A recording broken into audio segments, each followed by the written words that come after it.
Assalamualaikum warahmatullahi wabarakatuh. Innal hamdalillah nahmaduhu wa nasta'inuhu wa nastaghfiruh wa na'udzu billahi min shururi anfusina wa min sayyiati a'malina may yahdihillahu fala mudilla lahu wa may yudlil fala hadiya lahu. Asyhadu an la ilaha illallah wahdahu la syarika lahu wa asyhadu anna Muhammadan 'abduhu wa rasuluhu la nabiyya ba'dahu.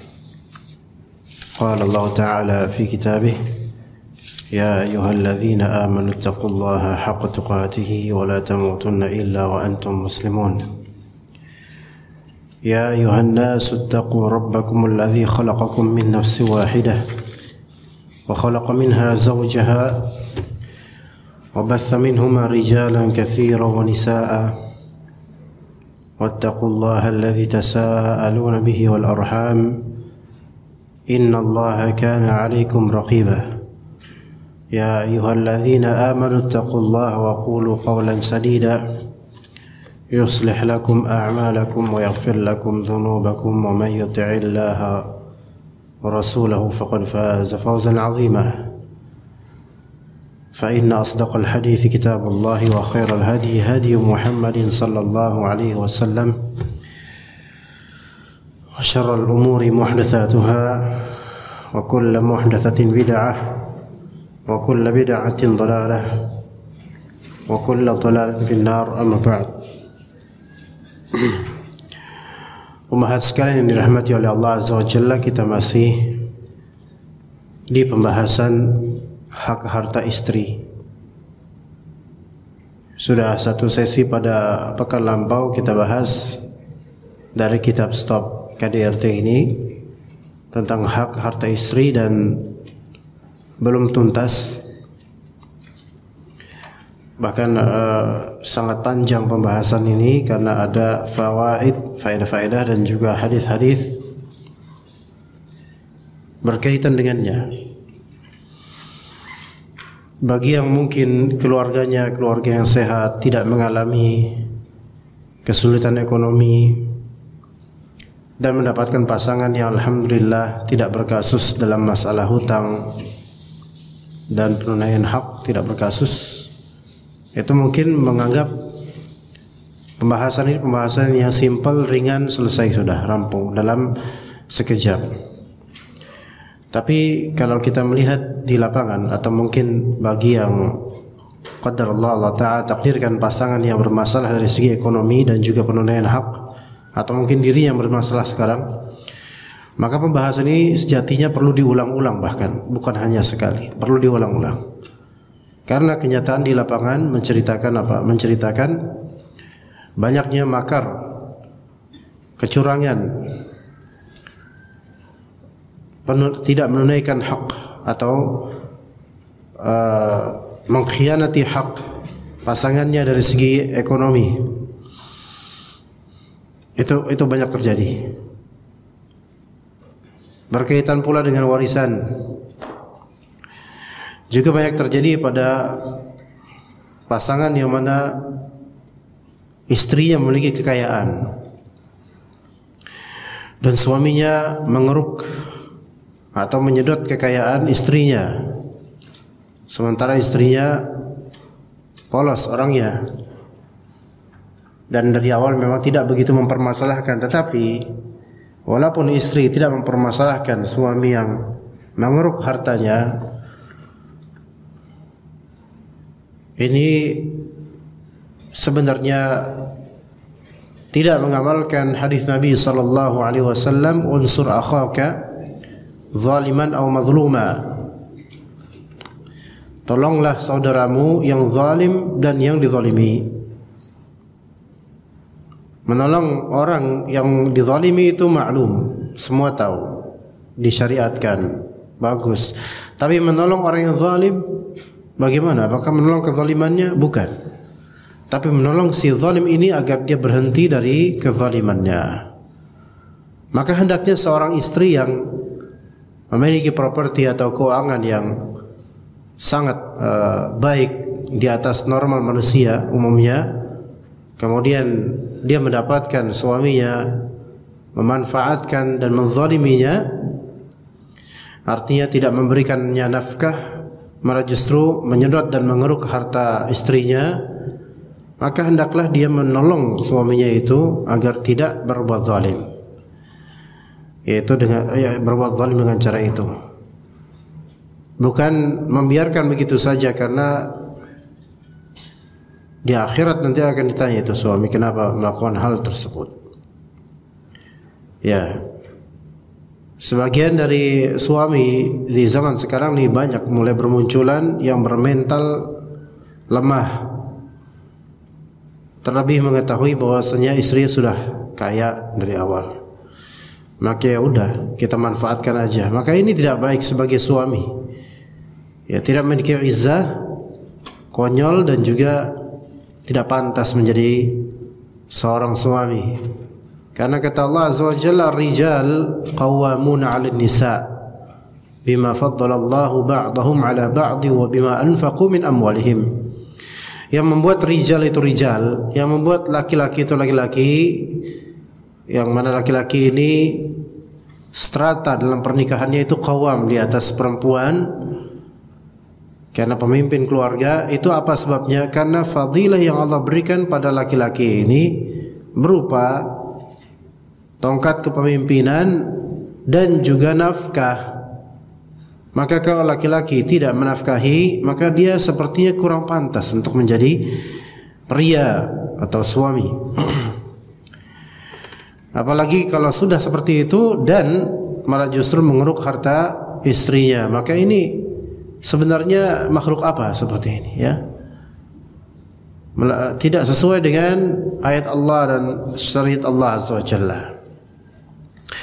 Baik, kita lanjut di kitab ini. Demikian pula termasuk ke dalam bentuk memakan harta istri secara batil yang tentu saja diharamkan adalah ketika sang istri memberikan hartanya kepada sang suami untuk dikembangkan. Untuk dikembangkan berarti ini sang istri memberikan saham atau investasi kepada sang istri memberikan investasi kepada suaminya untuk mengembangkan harta tersebut. Ya, tolong kembangkan. Misalnya istri memberikan kepada suami, ini ada 500 juta, tolong kembangkan. Ya, mengembangkan, yaitu ini investasi, tolong jadikan putaran bisnis lah. Lalu sang suami bertindak serampangan dalam pengelolaannya. Jadi sang suami ini berkewajiban untuk mengelola harta tersebut agar berkembang, berarti untuk berlaba, bukan untuk dispending pribadinya. Ini beda. Ketika istri memberikan amanah kepada sang suami untuk kembangkan harta ini, maka berarti akadnya di sini imma mudharabah, ya, atau mungkin pinjaman tanpa mengambil untung, tapi biasanya mudharabah, investasi.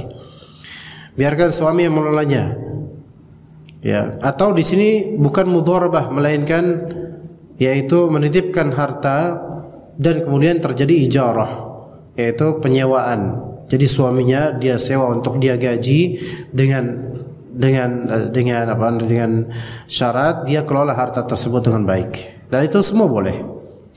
Istri menggaji suami dalam mengelola hartanya dalam bisnis itu boleh, tidak masalah. Ya. Lalu sang suami bertindak serampangan dalam pengelolaan harta tersebut. Ya. Termasuk juga misal istri meminjamkan ruko untuk suaminya. Istri punya ruko berapa unit dan satu ruko untuk dikelola suaminya bisnis. Dipinjamkan berarti kan free kontrak, ya. Berarti suami tinggal dagang di situ atau berusaha melakukan usaha di situ.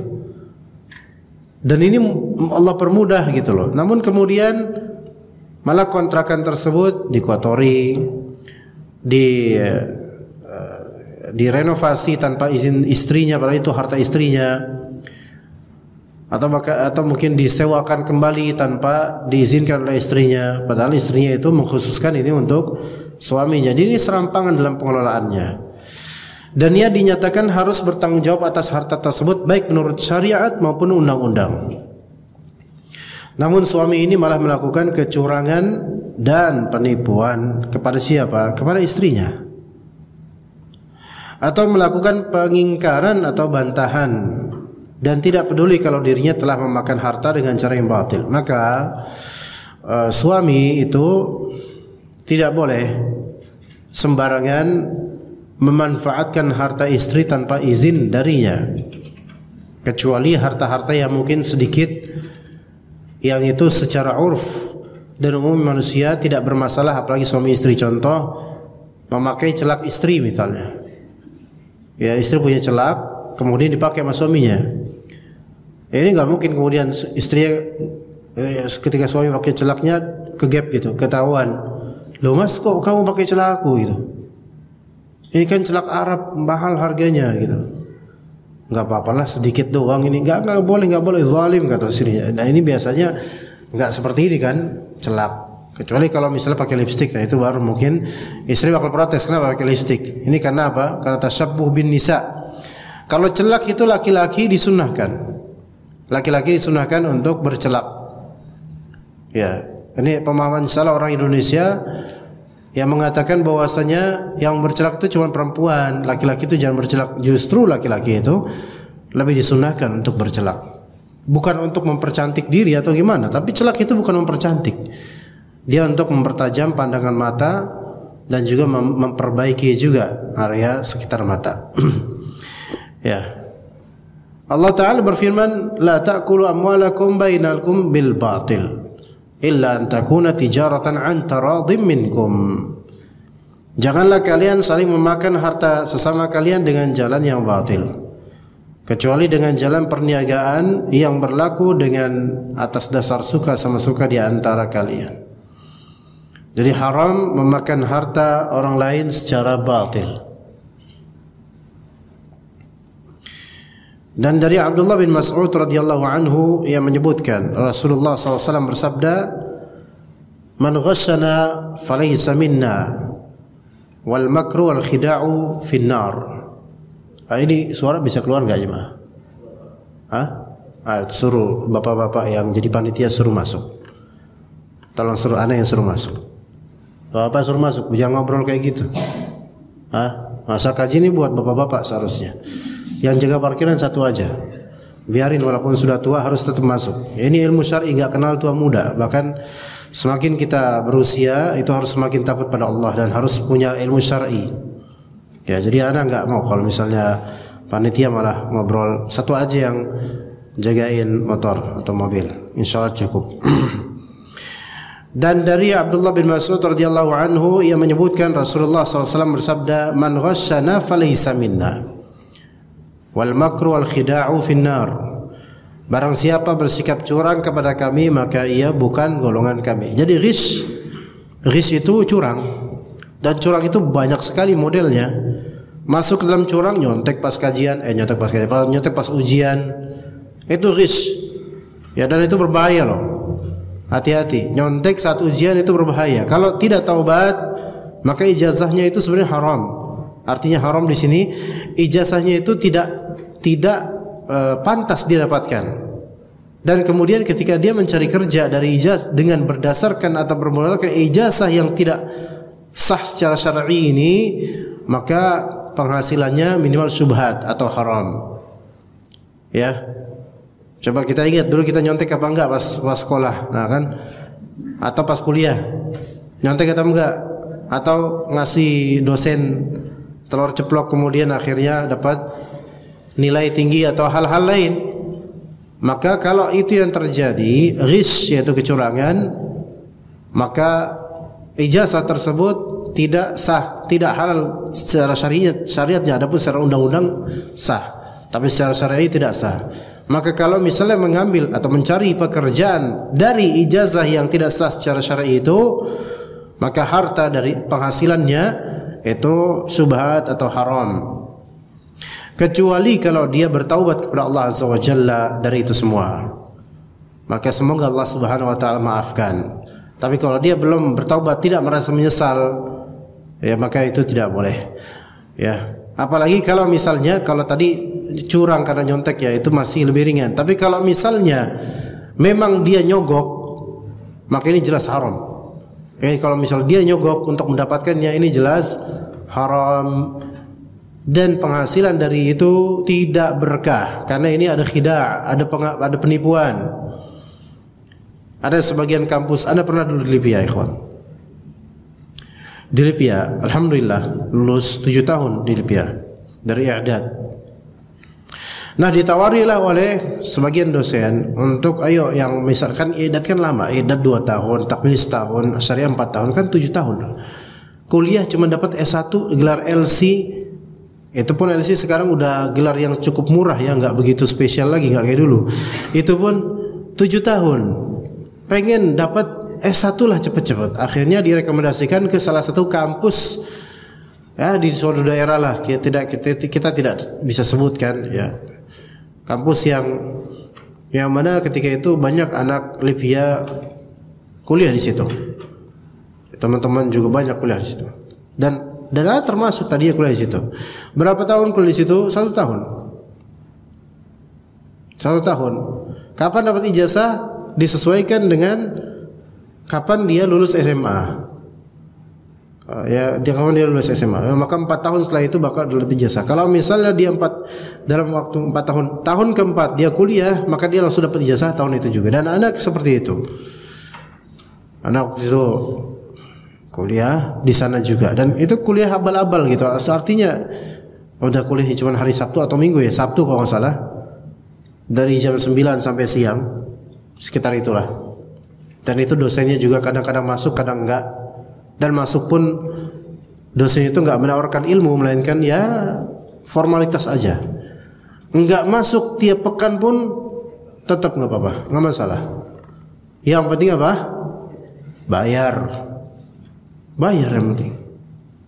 Bahkan nggak ikut ujian nggak apa-apa. Baik, Anda juga waktu itu bikin skripsi kan? Skripsi yang Anda bikin semawana gitu. Yaitu judul ini alhamdulillah ketika itu fakultas ikut tarbiyah ya, pendidikan agama Islam tarbiyah. Biasanya kan jadi guru tuh ya.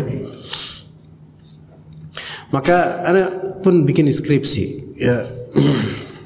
Skripsi dan jadi Anda lupa karena nggak ada berkahnya sama sekali itu skripsi. Lupa Anda nulis apa. Al-muhim dosen pembimbing nggak pernah bimbing Anda. Ya ada dosen penguji. Ngujinya juga kayak bukan ujian yang seberapa.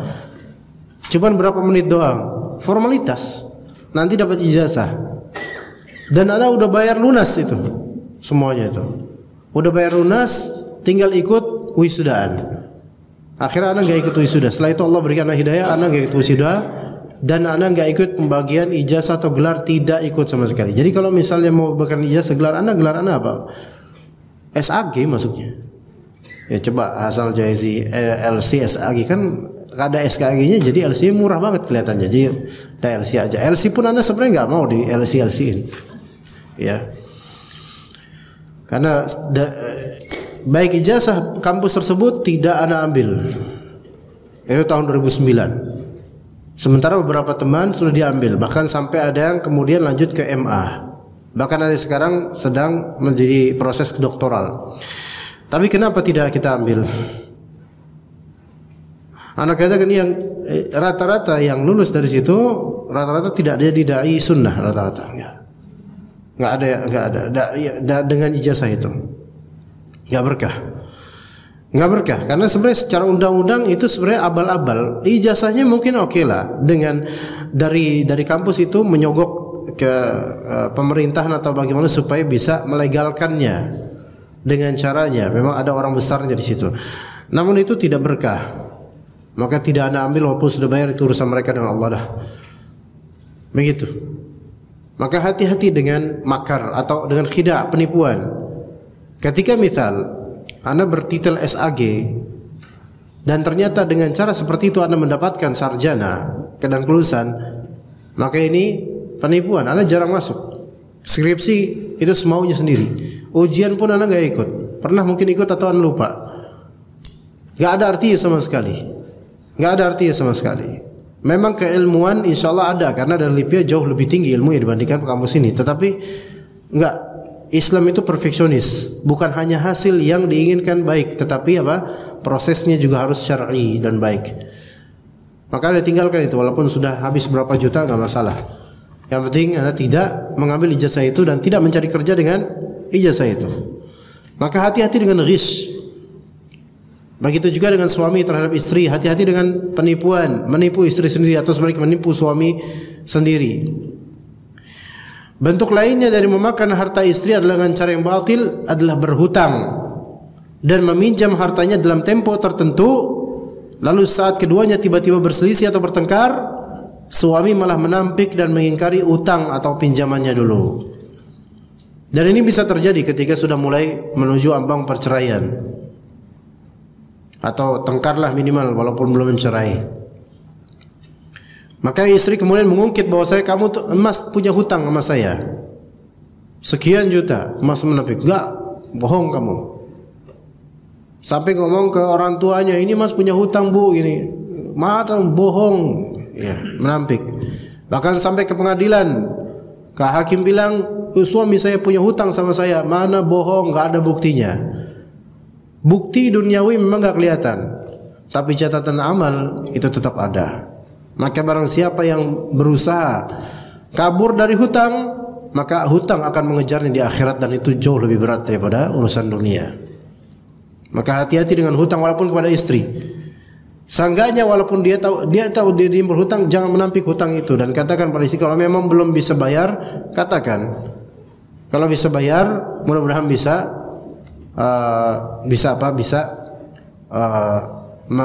membayarnya. Dan ingat hutang terhadap istri ini bukan termasuk nafkah. Membayar hutang kepada istri itu di luar nafkah. Nafkah itu kewajiban lain, hutang juga kewajiban lain. Maka barang siapa yang mencampur adukan kewajiban hutang dengan nafkah istri, maka dia zalim.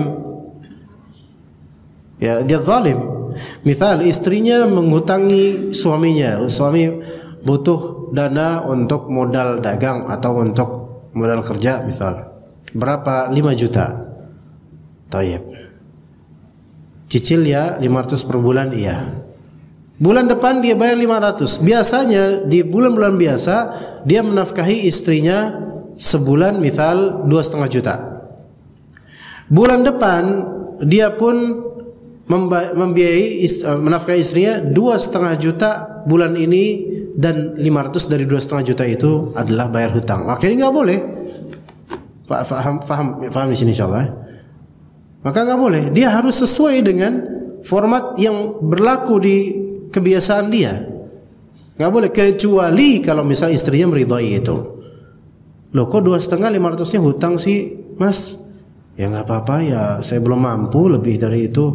Oh ya udah enggak apa-apa kata istrinya. Ya udah 500-nya bayar hutang ya, 2 jutanya buat nafkah. Maka itu boleh kalau istrinya ridha. Tapi kalau istrinya tidak ridha dalam artian ini kan 2,5 ini udah mepet banget Mas. 500 itu hak saya pribadi Mas. Maka enggak bisa dicampur adukan gini, maka si istri enggak ridha, maka suami ini harus sesuai dengan yang berlaku. Nah, sampai sini paham enggak jemaah? Paham enggak Mas? Antum istri berapa Mas? Hah? Belum punya? Semoga Allah Subhanahu wa taala jodohkan antum dengan perempuan yang salihah, zaujah salihah. Tuh banyak aminin Mas. Banyak yang aminin. Ya, antum mau nikah atau tidak? Insyaallah. Tenang aja Mas. Allah taala mencatatkan untuk setiap insan itu yang terbaik insyaallah. Khususnya bila hal itu tidak disaksikan oleh saksi atau tertulis. Enggak ada saksi, enggak tertulis. Ya. Itu udah diomain belum tuh Bapak-bapak? Hah? Enggak mau masuk. Wah, ana yang keluar loh nanti nih.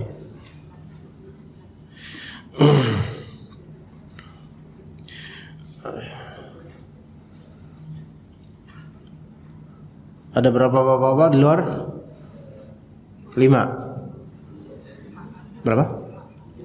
Oh 3 doang. Oh, mungkin jaga keamanan mungkin. Ya. Khususnya bila hal itu tidak disaksikan oleh saksi atau tertulis. Suami tidak berniat jujur, tidak ingin melunasi atau mengembalikan uang pinjaman. Padahal harta itu di bawah tanggung jawab dan pengawasannya, namun ia tidak peduli sedikit pun. Dari Abu Hurairah radhiyallahu anhu ia berkata Rasulullah SAW bersabda, Man akhadha amwalan nasi yuridu ada'aha addallahu anhu. Wa man akhadha yuridu itlafaha atlafahu Allah.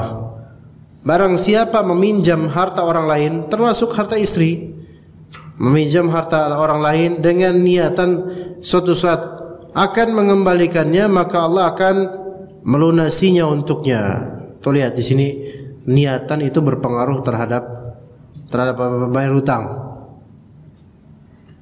Ingat, niatan ya, ketika ngutang nih, niatan nanti bakal bayar apa enggak itu berpengaruh terhadap nanti bayar apa enggak. Kalau dari awal memang sudah ada yuridu ada'aha, ada niatan benar-benar bakal melunasinya, maka Allah akan melunasinya untuknya. Allah akan mentakdirkan dia akan lunas. Wa man akhadha yuridu itlafaha atlafahu Allah. Barang siapa meminjam dengan niat merusak harta orang lain, maka Allah pasti akan membinasakannya. Susah untuk lunasi walaupun kaya. Ya, jadi hati-hati. Kalau misalnya kita berhutang, kemudian ada niatan yang buruk, yaitu saya tidak akan ngapain nggak mau bayar. Emang dari awal walaupun nggak ngomong dengan lisan, tapi dalam hatinya memang dia pengen ngutang dan nggak ada niatan bayar, maka bakal rusak itu orang, bakal merusak harta orang lain dan nggak bayar-bayar, walaupun pas mampu nggak bayar. Dan masalah hutang ini, ikhwan, walaupun ini ada hadisnya, banyak hadis tentang hutang, melainkan diantara kita nih yang sudah kenal sunnah, ini juga bisa melanggar hal ini dengan pelanggaran yang nanti di hari kiamat itu akan sangat berat hisabnya, masalah hutang. Iya. Maka coba kita lihat, misal kita punya hutang dan sudah berlalu bertahun-tahun nggak bisa bayar, padahal pernah mampu. Kenapa kok antum nggak bisa bayar? Boleh jadi ketika hutang dulu niatan antum itu nggak benar, yaitu niatan ya gampang lah nantilah, hati-hati dengan gampang lah nantilah, nggak boleh kayak gitu.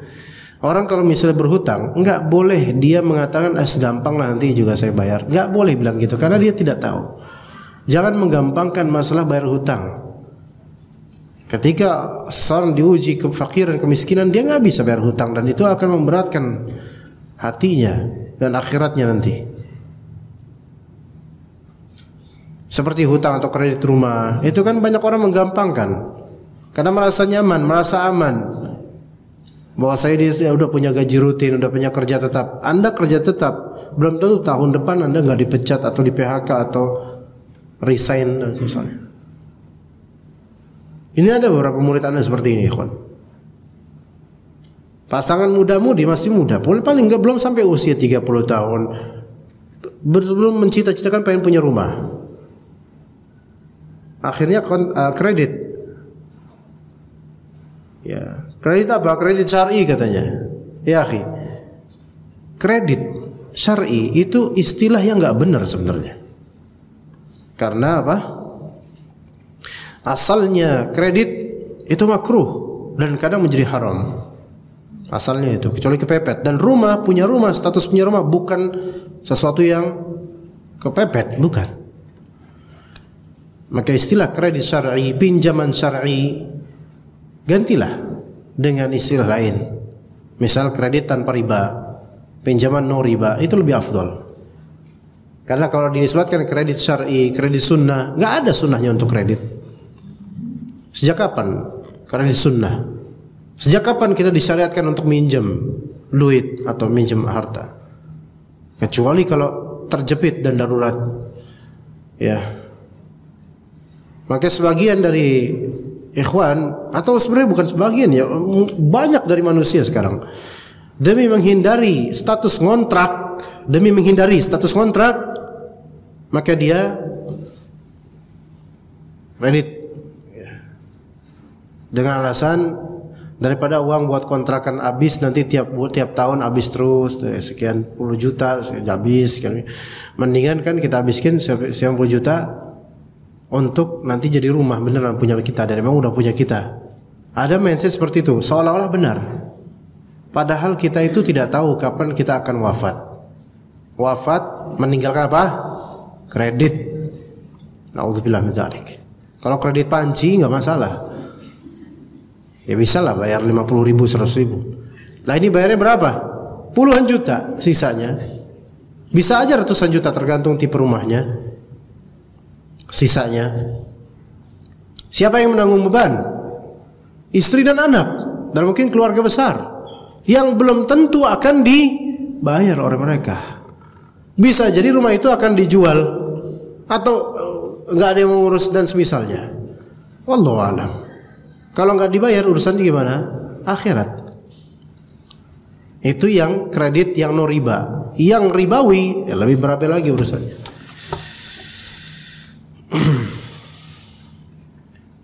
Maka kalau menggampangkan hutang ya seperti itu.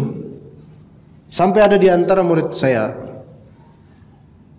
pasangan suami istri yang masya Allah aktif di kajian, bahkan rajin, bahkan bukan aktif di kajian aja, panitia kajian suami istri ini. Dan dahulunya punya kelolaan akhwat dan ummahat yang juga jadi panitia kajian. Maksudnya ramai lah kajian gitu. Namun kini mereka sudah bercerai. Padahal dahulunya kompak ini kajian, baru hijrah langsung bikin kajian, dan kajian besar, ngundang ustaz-ustaz besar, baik besar namanya atau besar perutnya atau besar yang lainnya, besar kepalanya, besar pokoknya ustaz-ustaz yang dikenal oleh orang. Ya. Nah, dan mengelola dana kajian yang luar biasa gitu. Tapi insya Allah amanah. Karena pemasukannya banyak, sekali hadir, sekali ngundang orang, ngundang ustaz maksudnya. Kadang jemaahnya sampai 1.000.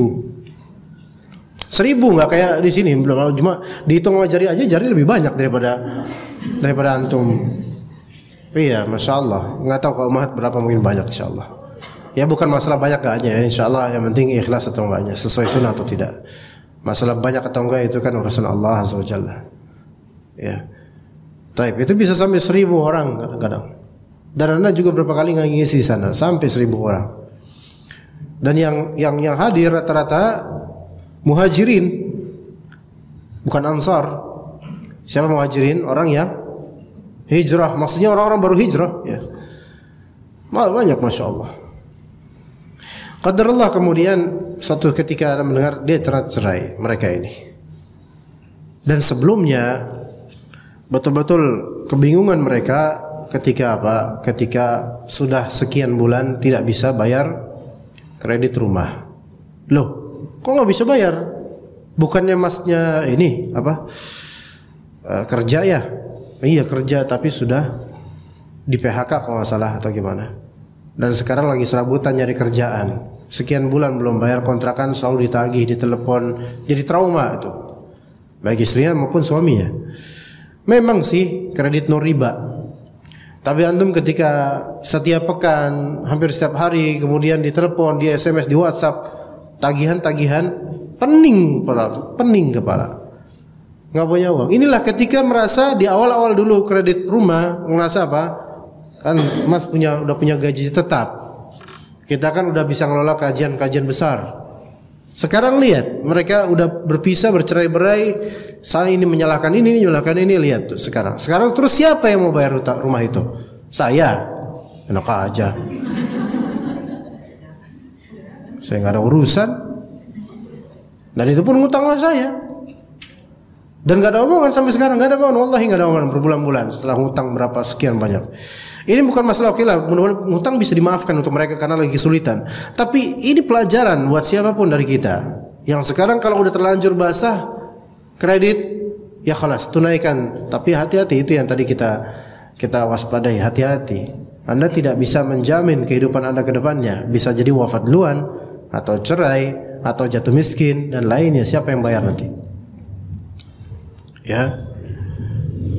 Tapi harus dengan niatan dari sekarang, kata Nabi SAW, yang sabda Nabi ini, yuridu adaha adallahu anhu. Kalau memang niatannya betul-betul pengen benar-benar bayar, maka Allah akan tunaikan nanti. Tapi kalau niatannya nggak pengen bayar, menggampangkan, gampang nanti, itu hati-hati. Dan rata-rata orang yang punya kredit, baik motor, baik rumah, mobil, kredit, apalagi lah itu, ya, itu rata-rata mereka menggampangkan soal masa depan mereka, seolah mereka tahu bahwa saya kelak dengan runutan bertahun-tahun itu akan membayar.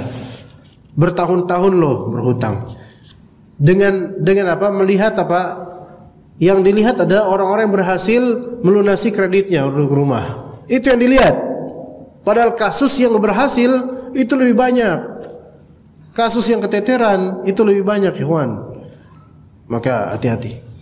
Dari Suhaib Ar-Rumi radhiyallahu anhu yang menuturkan Rasulullah SAW bersabda, ayyuma rajulin yadayyanu dainan atau yudayyanu dainan, bisa juga yadayyanu dainan, wa huwa mujmi'un alla yuwafiyahu iyyahu laqiyallahu sariqa. Siapa yang berhutang namun tidak berniat melunasinya, ia akan menghadap Allah kelak berstatus sebagai pencuri. Sariq, maling, mencuri dia. Walaupun suaminya sendiri. Ya, suami minjem sama istri uang atau minta sama istri uang sebagai pinjaman. Dan suami ini tidak ada niatan untuk membayarnya, maling itu. Nanti di akhirat status dia sariq. Sariq itu maling. Ya, ini juga nasihat buat kita para suami yang memang misal punya hutang terhadap istrinya seberapapun itu. Maka ini kalau misalnya memang enggak mau ditunaikan, maka maling. Termasuk juga hutang bagi hutang suami terhadap istri adalah ketika suami tidak menafkahi istri padahal dia mampu menafkahinya dan istri ini tidak membangkang. Maka ini jadi hutang. Saya ulangi. Suami tidak menafkahi istrinya padahal ia mampu menafkahinya dan istrinya bukan pembangkang, maka dia berhutang. Hutang nafkah. Itu mungkin pernah saya tuturkan juga di sini. Misal seorang suami ada istri, dia punya istri. Dan istri ini taat padanya, normal kehidupan istri biasa. Namun suami ini bakhil, pelit, dan ketika sudah habis uang belanja istri dan uang kebutuhan rumah tangga, suami ini nggak mau ngasih, nggak mau. Padahal benar-benar habis. Padahal suami ini punya uang banyak. Beralasan suami ini bahwasanya kamu kok belanja ini belanja itu belanja habis tuh. Padahal memang itu kebutuhan rumah tangga. Kadang sebagian suami nggak mau tahu itu, mau tahunya global aja. Maunya semua beres aja gitu loh. Dengan uang 1 juta per bulan beres gitu, nggak bisa beres. Iya, jangankan istri, makhluk gaib aja nggak mau dikasih 1 juta per bulan. Di sini gimana? Nggak, udah cukup segitulah kamu ini. Terus punya duit banyak, masih ada 10 juta misalnya di kantongnya atau dari rekeningnya. Tapi dia lebih prefer apa? Lebih memilih apa? Lebih memilih ngasih ke fakir miskin, ke anak yatim. Ya ini salah alokasi ya. Istri yang paling pertama ini yang haknya harus ditunaikan. Taib berarti selama 2 pekan itu tidak dinafkahi, maka istri pontang-panting nyari pinjaman, nyari ini, nyari itu. Dalam 2 pekan itu kebutuhan primer rumah tangganya itu akan menjadi hutang buat suaminya, harus ditunaikan. Masalahnya nih suami mindsetnya adalah saya nggak bakal menunaikan itu. Lah itu orang saya udah ngasih 1 juta kok. Ya. Maka itu hutang di sisi Allah Azza wa Jalla terhadap istri, nanti di akhirat akan ditagih. Maka di sini menunjukkan bahwa saya menjadi suami itu enggak cuma leha-leha kemudian ongkang-ongkang minum ngeteh, ngopi dan kemudian selesai udah ngasih 1 juta, selesai udah 1 juta sebulan itu atau 2 juta sebulan. Udah, enggak ada lagi yang lain padahal dia banyak duit. Enggak seperti itu, tanggung jawabnya dalam masalah nafkah juga harus paham gitu loh. Ya, yang hal seperti itu hutang terhitung di sisi Allah, walaupun di sisi manusia seolah-olah bukan hutang, tapi Allah itu memiliki hisab, yaitu perhitungan untuk semua detail ini. Sebagaimana nafkah kita yang baik kepada istri itu dihitung oleh Allah sebagai pahala, maka hutang kita kepada istri dalam urusan hutang nafkah atau hutang uang memang, maka itu semua akan dihisab oleh Allah Azza wa Jalla. Maka bertaubat. Ya, kalau misalnya terutama misalnya kita udah berumah tangga sekian tahun atau sekian puluh tahun, pernah melakukan itu berkali-kali dan kita ingin taubat, kita minta istighfar pada Allah, kemudian mohon kehalalannya pada istri. right now, sekarang. Mohon kelalaiannya pada istri. Ini bapak-bapak yang hadir mungkin sedikit, tapi mungkin makhluk astral yang hadir dari suami-suami mungkin banyak. Ya, kalian juga wahai makhluk astral kepada istri-istri kalian, ya. Ya kalau ada, ya. Nah, minta kehalalannya pada istri, karena dia zalim. Kata Nabi SAW, barang siapa yang memiliki mazlamah, kezaliman pada saudaranya, ya, belum dia tunaikan, maka hendaklah dia mencari penghalalannya sebelum kematian nanti, sebelum di hari kiamat. Jadi jangan nunggu mati dulu. Jangan nunggu mati baru nanti di akhirat, beb sayang maafin ya. Oh, nggak ada. Kata dia, enggak lah, bayarlah, kata istrinya. Bayar dengan apa ketika itu? Duit. Nggak ada rupiah. Bayar dengan apa? Dengan pahala. Ya seperti itu. Itu kalau punya pahala. Kalau nggak punya pahala, ditimpa dosa dia. Dosa istrinya ketimpa, menimpanya. Hati-hati ya jemaah sekalian. Dari Muhammad bin Jahsh radhiyallahu anhu, ia menceritakan, kami sedang duduk bersama Rasulullah SAW. Tiba-tiba Rasulullah SAW menengadahkan kepalanya ke langit, kemudian meletakkan telapak tangannya ke dahinya dan berkata, Maha suci Allah, betapa kerasnya apa yang baru diturunkan kepadaku, dahsyatnya hal yang diturunkan kepadaku baru saja. Mendengar ucapan beliau, kami pun bungkam dan merasa ketakutan. Keesokan harinya aku bertanya kepada Rasulullah SAW, wahai Rasulullah, perkara keras apa yang telah diturunkan? Apa sih, pengen tahu? Maka kata Nabi SAW, walladhi nafsi biyadih, law anna rajulan qutila fi sabilillah, thumma uhiya, thumma qutila, thumma uhiya, thumma qutila wa alaihi dain, ma dakhala al-jannata hatta yuqda anhu dainuhu. Masya Allah. Demi Allah yang jiwaku, astagfirullah. Demi Allah yang jiwaku berada di tangannya. Seandainya seseorang terbunuh di jalan Allah, mati syahid, kemudian dihidupkan lagi, kemudian terbunuh lagi, mati syahid, kemudian dihidupkan lagi, kemudian terbunuh lagi, mati syahid, 3 kali mati syahid. 3 kali mati syahid loh. Sementara ia itu memikul hutang, wa alaihi dainun, dia punya hutang. Maksudnya punya hutang di sini. Nanti di hari akhir status hutangnya masih hutang. Berarti tidak ada yang melunasi. Ya, tidak ada yang melunasi. Maka ia tidak akan masuk surga hingga hutangnya dilunasi. Di dunia enggak ada yang lunasin. Di akhirat gimana cara lunasinnya? Yaitu dengan dia transfer pahala dong kepada orang yang menghutangi. Kalau misalnya hutang kredit rumah itu kan tercatat, masih ada posibilitas mungkin dilunasilah oleh ahli waris atau keluarga mungkin ya. Tapi kalau hutang sama istri, siapa yang catat? Malaikat. Gak ada yang nyatat dari manusia. Suami berhutang sama istri biasanya nggak ada tulisan dengan ini atas nama Pak Syarif misalnya. Mohon maaf kesamaan nama. Mohon maaf ya Pak Syarif. Saya sebagai suami Pak Syarif berhutang kepada istri saya Bu Fulanah gitu, dengan hutang sebesar 500.000 misalnya. Ya 500.000 doang. Ada nggak tulisannya materai 6.000? Nggak ada. Rata-rata apa? Ya secara individual saja, peer to peer. Yang mana suami bisa aja saya nggak punya utang, bisa gitu. 500.000 mungkin kecil baginya, remeh baginya. Tapi walaupun si suami ini jihad fisabilillah, mati syahid, dihidupkan lagi, jihad mati syahid lagi, dihidupkan lagi, jihad mati syahid lagi.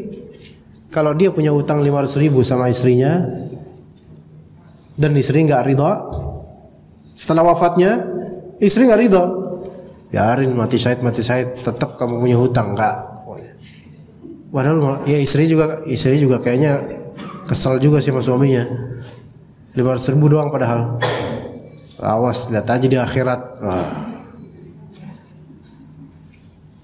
Ya tapi biasanya kalau istri yang sayang nggak bakal ya. Ya udah mas, ya Allah wafat syahid, ya Allah mas, dah saya lunasi hutang mas, saya maafkan semuanya, alhamdulillah. Kalau dimaafin, alhamdulillah ya. Terus seperti itu ya. Dari Abu Hurairah radhiyallahu anhu, ia berkata, Rasulullah SAW bersabda, nafsul mu'mini mu'allaqatun bidainihi hatta yuqda anhu. Roh seorang mukmin itu terkatung-katung karena utangnya sampai utang tersebut dilunasi.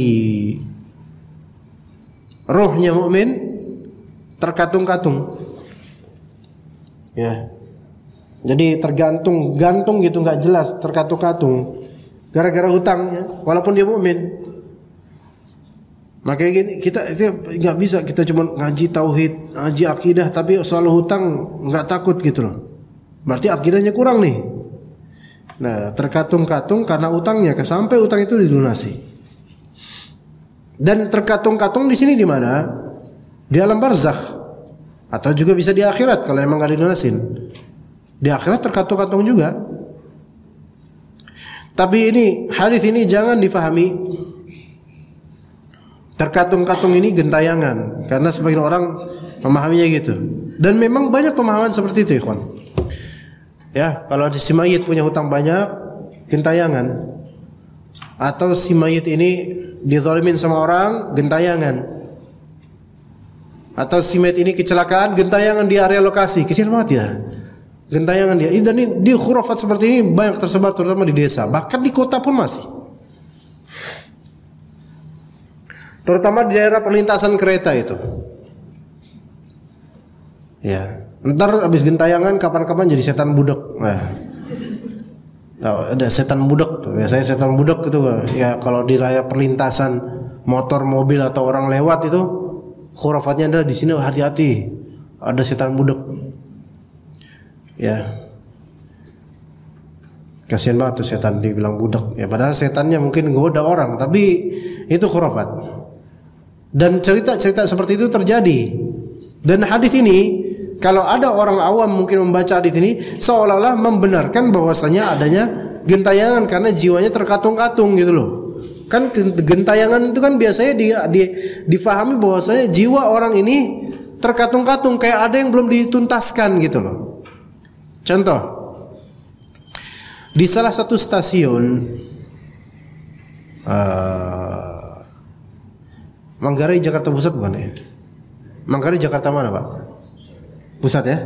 Masuk pusat. Tebet kan masih selatan. Manggarai udah masuk pusat. Manggarai Cikini ya. Manggarai kan relnya banyak. Kan biasanya ada kereta agak lambat tuh kalau mau kemana Manggarai itu. Ada seorang tua 50-an lebih lah, mau bunuh diri dia. Nah kemudian keretanya berhenti karena ini orang mau bunuh diri. Kereta berhenti. Warga kan lihat. Akhirnya diambil itu orang tua itu. Jangan pak gitu. Nah, ya udah akhirnya keretanya mulai maju kan? Maju, udah jalan. Kan dia tuh ada apa namanya? Engsel apa bukan engsel? Apa kok engsel sih? Yang buat belok-belok rel tuh banyak tuh loh. Apa sih namanya? Nggak ada di kitab-kitab syariat, nggak ada di situ apa? Ya belokan rel itu loh. Engsel apa sih namanya tuh? Nah akhirnya ketika udah pada lengah warga itu kereta kan udah jalan. Itu bapak tua itu malah apa? Ngedatangin tuh kereta gitu loh. Dan menaruh kepalanya di bagian pertigaan engsel itu. Jadinya ya udahlah. Kira-kira gimana habis itu? Keretanya guling gitu jatuh? Ya enggak lah, matilah itu orang. Nah, kepalanya kepotong. Nah, dah cerita sadisnya sampai situ aja. Cuman kemudian khurafatnya Pak. Ya itu kan akhirnya apa? Ya, polisi datang, orang-orang berhamburan datang. Dievakuasi kan jasadnya, kepala diambil, dievakuasi, dikubur di kuburan lah gitu. Masalahnya kemudian kan namanya polisi atau orang warga kan biasanya hanya mencari yang global, yang besar-besar aja, bagian besar tubuhnya gitu loh. Ya. Maka ada petugas yang dari stasiun itu yang dia secara elektronik apa ya? Mengganti engselnya gitu loh, apa ya? Tahu kan? Engsel kan namanya? Itu biasanya kalau lurus jadi di sini, tapi kalau mau dibelokin jadi agak belok sedikit terus bergerak itu relnya gitu loh. Ya. Nah, kok ini dipencet, kok susah ini, nggak bisa belok gitu loh relnya. Disuruh cek pegawai petugas kan, pas cek masih banyak dagingnya di situ. Jadi dagingnya itu masuk ke bagian-bagian bolongan-bolongan apa di engsel rel itu. Jadi harus bersihin gitu kan. Tapi masih kesisa di beberapa. Besoknya gitu lagi, nggak bisa lagi di masih ada juga gitu kan. Nah, kemudian suatu malam masih nggak bisa, pas didatangin dan dicek lagi kan pakai senter, ternyata itu bapak tua ada di atasnya diri gitu. Lah, bapaknya masih ada katanya. Oh, masa nggak mungkin lah. Beneran masih ada. Oh, demi Allah beneran masih ada dia di atas. Maksudnya rohnya. Nah, disinilah setan tuh bermain gitu loh. Khurafat jadinya. Oh, masih gentayangan gitu. Ya, masih gentayangan. Nah, orang-orang pasti memahaminya dia gentayangan karena ada bagian tubuhnya yang masih belum terkubur, masih belum lengkap. Di rata-rata gitu di kampung tuh. Di Manggarai pun kayak gitu. Padahal Manggarai Jakarta Pusat, Jakarta loh. Artinya banyak orang mempercayai kalau di kecelakaan atau kalau harta itu belum ditunaikan, itu nanti bakal apa? Gentayangan itu. Si mayit itu bakal gentayangan. Dan gentayangan biasanya 40 harian, dihitung sama mayit itu 40 harian. Udah 40 hari belum nih, gitu kan? Iya. Dan itu pemikiran yang dari syaitan gitu loh. Jadi maksud di sini orang beriman itu terkatung-katung ruhnya karena utang, sampai utang terus dilunasi, bukan terkatung-katung artinya dia ngetok rumah orang yang berhutang padanya, enggak. Itu namanya apa? Apa namanya tuh yang suka lagi hutang? Hah? Rentenir, debt collector, iya. Bukan ruh orang beriman itu. Iya. Iya. Gentayangan. Kemudian ngetok-ketok, "Wah, bayar hutang, Pak," gitu. Ini mah biasanya pengemis nih, "Assalamualaikum," ya. Enggak ada gentayangan yang seperti itu dari setan semua. Enggak ada ruh gentayangan itu, enggak ada. Ini setan gentayangan. Taib, termasuk pula memakan harta istri dengan cara batil adalah meminjam dan membawa pergi maharnya dengan janji akan dikembalikan. Misalnya maharnya apa? Emas, cincin emas, ya. Pinjam ya cincin emas, buat apa Mas? Ya mau tahu aja gitu, ya mau nyimpen aja gitu. Dibawa pergi, nanti bakal saya balikin, padahal enggak. Atau emas, atau benda berharga lainnya. Lalu sang suami menggunakan mahar itu untuk memenuhi hawa nafsu dan memuaskan keinginan dirinya. Iya. Mahar motor boleh nggak? Boleh. Iya, mahar motor apa? Motor Vario misalnya. Atau motor Vario. Terus kemudian ini kan mahar nih. Boleh mahar kendaraan, kan itu harta juga. Walaupun nggak ada yang kayak gitu, tapi mahar. Lalu dia bawa pinjam. Akhirnya pinjam, terus pas pulang naik angkot. Lah, kemana motornya Mas? Udah cair. Boleh nggak? Ya nggak boleh. Nggak boleh kita mencairkan harta istri kita, baik mahar maupun bukan, kecuali dengan ridhonya. Karena itu hak dia. Setelah itu ia menggelapkan harta istrinya itu dan memungkiri bahwa mahar yang dimiliki istrinya itu ada pada dirinya. Ini sama dengan pemaksaan. Allah Ta'ala berfirman, "Wa in aradtum istibdala zawjin makana zawji wa ataitum ihdahuna qintara fala ta'khudhu minhu syai'a ata'khudhunahu buhtana wa ithman mubina." Dan jika kamu ingin mengganti istrimu dengan istri yang lain, sedang kamu telah memberikan kepada seseorang di antara mereka harta yang banyak, maka janganlah kamu mengambil kembali daripadanya barang sedikit pun. Apakah kamu akan mengambilnya kembali dengan jalan tuduhan yang dusta dan dengan menanggung dosa yang nyata? Wa kaifa ta'khudunahu wa qad afdha ba'dukum ila ba'd wa akhadna minkum mitsaqan ghalidha? Bagaimana kamu akan mengambilnya kembali padahal sebagian kamu telah bergaul atau bercampur dengan yang lain sebagai suami istri, dan mereka para istrimu telah mengambil dari kalian perjanjian yang kuat. Jadi kita enggak boleh mengambil mahar istri. Apapun maharnya itu. Ya. Tanpa seizin dirinya. Dari Abdullah bin Umar radhiyallahu anhuma, ia berkata Rasulullah SAW bersabda, "Inna a'zama dzunubi 'indallah rajulun tazawwaja imra'atan falamma qada minha hajatahu talaqaha wa dhahaba bimahriha wa rajulun ista'mala rajulan fa dhahaba bi ujratihi wa akharu yaqtulu dabbatan abatha. Sesungguhnya dosa terbesar di sisi Allah ada 3. Dosa terbesar di sisi Allah 3. 1, dosa seorang laki-laki yang menikahi seorang perempuan, lalu ketika ia usai menunaikan hajatnya terhadapnya, maka ia pun menceraikannya dan membawa pergi maharnya. Masya Allah. Jadi ini memanfaatkan perempuan itu. Jadi laki-laki nikah sama perempuan, lalu ketika selesai hajat padanya, yaitu selesai. Apa hajat kan banyak. Hajat itu bisa dengan apa? Menjimaknya. Hajat bisa dengan apa? Ya mendapatkan kenikmatan darinya. Hajat bisa apa? Yaitu dia berhajat untuk dapat modal dagang darinya, misal. Karena ini perempuan ini kaya nih, maka dia nih ngincer perempuan yang kaya, ngincer mohon maaf janda yang kaya misalnya. Karena wah ini bisa nih bantu saya nanti biar modal dagang nih, banyak duitnya nih. Biasanya kalau udah perempuan kelepak-kelepak sama saya, insya Allah bakal apa? Bakal ngasih hartanya kepada saya. Apalagi bisalah insya Allah lah. Gitu. Insya Allah, pakainya insya Allah gitu. Tapi bisa emang, ya udah tertunaikan hajatnya, dia dapat modal dagang 1 miliar, ya dapat hibah mobil, kemudian diceraikan. Bahkan dia bawa pergi maharnya tuh. Padahal maharnya cuman buku usul salasah misalnya. Saking bakhilnya tetap dibawa sama dia. Karena ini harta saya gitu kata dia. Maka